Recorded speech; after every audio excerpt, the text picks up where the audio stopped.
I told you this was coming. Hey, bruh, they after Caitlin Clark, man. I think she got to stand up for herself. A WNBA legend just got canceled after defending attack on Caitlin Clark during her electrifying June 18th game against the Connecticut Sun. All of the extra things happened during the game. Fresh off an injury, Clark returned like a storm with her signature brilliance, only to be met with cheap shots and blatant provocation from two rivals. She immediately loses her temper. And while this so-called legend tried to justify the chaos, the WNBA's response was swift and unforgiving. Even remotely close to Caitlin Clark in the WNBA. Caitlin Clark's presence in the WNBA has been nothing short of transformative. In just her second season in 2025, she's redefining what it means to be a superstar, both on and off the court. Her electrifying performance has captivated audiences. The first white superstar at the levels where she's scoring these, the threes she's shooting. She's like a Steph Curry. She's the first actual superstar that people care. With averages of 21.3 points, 5.5 rebounds, and 8.7 assists per game, Clark isn't just putting up numbers, she's putting on a show. Her shooting efficiency, including 44.7% from the field and 40% from beyond the arc, is a testament to her skill and consistency. And her latest milestone, a triple-double featuring 20 points, 10 rebounds, and 10 assists, showcases her all-around brilliance. This was, I believe, Caitlin Clark's last game in the WNBA. And then also, of course, the WNBA All-Star Game had 3.4 million viewers, and that's the most watched WNBA. But Clark's impact extends far beyond the stat sheet. She's turned Indiana Fever games into must-see events, drawing packed arenas and record-breaking viewership. Her energy is infectious, inspiring a wave of new fans to follow the WNBA. Comes to attendance, when it comes to viewership, when it comes to jersey sales, when it comes to merch sales, it's going to be the biggest that we have seen. People aren't just watching, they're engaging, debating, and celebrating a player who is changing the game. The Fever, once an overlooked franchise, now finds itself at the center of attention, all thanks to Clark's star power. WNBA has to be more serious in protecting one player over other players because of the physicality around how defenders now are with Caitlin Clark. But this much success comes with a price, and in case of Caitlin Clark, that's jealousy. The WNBA has seen its fair share of drama, and what went down between Caitlin Clark and Chennedy Carter was on another level. Let's talk about that infamous shove, the moment that shook the league and sent shockwaves through the basketball world. It was physical from the jump. There were dirty plays that were happening from the jump, and the referees didn't do their job. June 12th, 2025, Indiana Fever versus Chicago Sky. Clark, as usual, was dominating the court, orchestrating plays and draining shots. Then, out of nowhere, Carter delivered a shove so blatant and unnecessary it could have been straight out of a wrestling match. This wasn't some heat-of-the-moment foul or a competitive tussle. It was pure aggression aimed directly at the WNBA's brightest star. The crowd gasped, the benches tensed, and Clark, ever the professional, kept her composure like the class act she is. We have heard nothing from them. We don't know any evidence that they have found or anything that they didn't find. Officials said we don't care, the physicality or extra stuff, LOL. But here's where it gets wild. The league didn't respond immediately. Fans erupted online, calling for justice and pointing out the glaring lack of accountability. After what felt like an eternity, the WNBA announced Carter's indefinite suspension. The punishment? Harsh, but necessary. Carter's shove wasn't just dangerous, it sent a message that the league couldn't ignore. The ban was labeled as career-ending by many, and honestly, they weren't wrong. And then Natalie Esquires says, as she should have. Ain't no way I'm letting that slide if I'm JC. At some point, we throw in hands. Now, as if that wasn't dramatic enough, Natalie Esquire, the so-called voice of the WNBA, decided to jump into the fray. Instead of condemning Carter's actions, she casually suggested that Clark had it coming.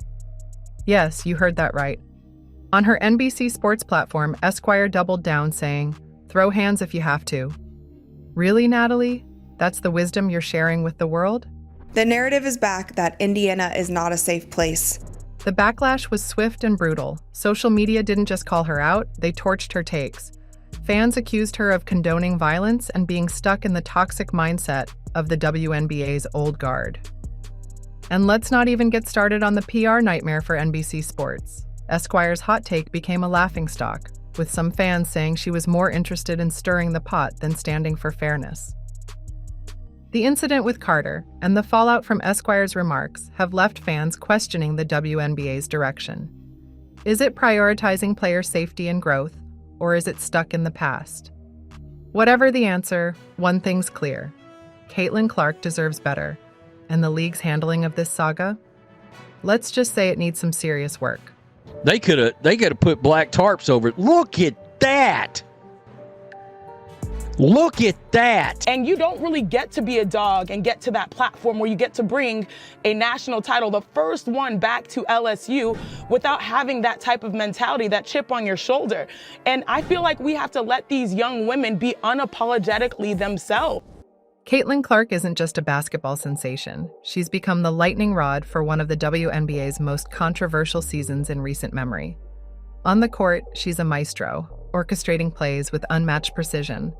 Off the court, however, she's been at the center of a storm fueled by physical aggression, questionable officiating, and a media circus that just won't quit.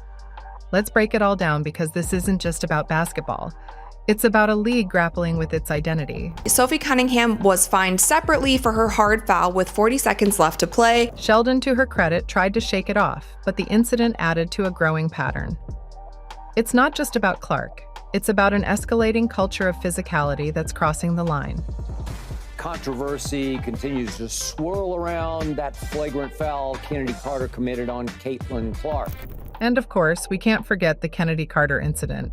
June 12th, Carter blindsided Clark with a shove so blatant it was almost theatrical.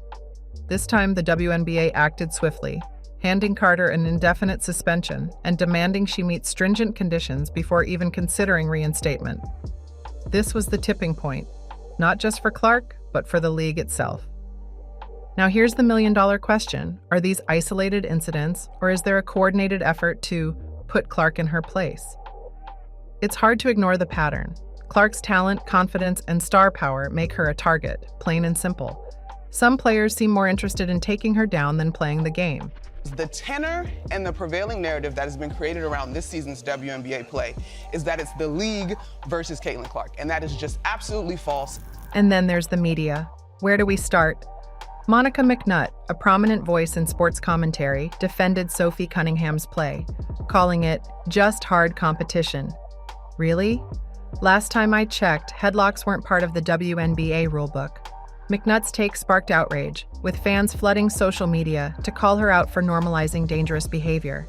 I've seen some people making some mental gymnastic leaps out there to try to say that's not what she said. Is because how a small little story elevated into this crazy story that we got here today. If there's one thing this season has made painfully obvious, it's the league's inconsistency in handling disciplinary actions. Let's compare two cases: Kennedy Carter's shove versus Marina Mabrey's foul. Carter's punishment was swift and severe, an indefinite suspension, community service, and behavioral assessments. Meanwhile, Mabrey's initial penalty was a mere technical foul, only upgraded after a public outcry. Why the disparity? I want to say I've earned every single thing, but as a white person, there is privilege. And the more we can elevate black women, this is going to be a beautiful thing. This isn't just about enforcing rules, it's about the league's priorities. Are they protecting their stars, or are they sending mixed messages about what behavior is acceptable?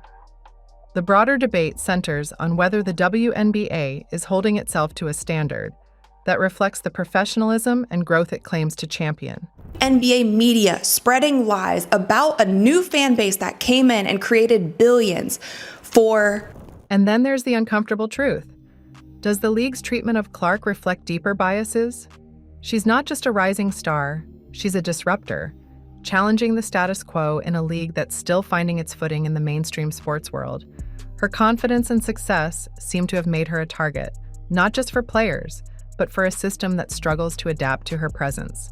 How people view Caitlin Clark and whether people view that the WNBA needs to protect Caitlin Clark, the golden goose of a league as which she is being called.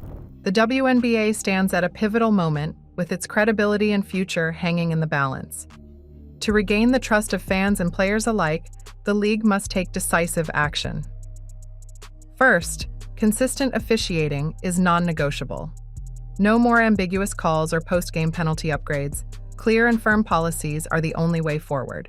Stricter penalties for unsportsmanlike behavior, like a zero-tolerance policy for violence, could send a powerful message that the league prioritizes safety and integrity. It's so embarrassing covering this league if this is going to be the whole season. I can't do it. But here's the challenge. How does the WNBA strike a balance between physicality and sportsmanship? Basketball is a contact sport, but there's a fine line between playing hard and playing dirty. As the league grows, finding this balance will be crucial, not just to protect its players, but to maintain the respect and interest of its expanding fan base. And what about Caitlin Clark? Will she emerge as a symbol of change? A player whose struggles force the WNBA to confront its flaws? Or will she become another casualty of the league's politics? Remembered as a star the system failed to protect? This saga is a wake-up call for the WNBA. Clark's targeting, the old guard's controversial defenses, and the league's glaring inconsistencies have exposed cracks that can't be ignored. The question is simple. Is the WNBA sacrificing its future to protect outdated norms? What do you think? Share your thoughts in the comments below. This conversation is far from over. And stay tuned, because Caitlin Clark's story and the league's response are still unfolding. The spotlight's on the WNBA, and it's time to see if they rise to the occasion.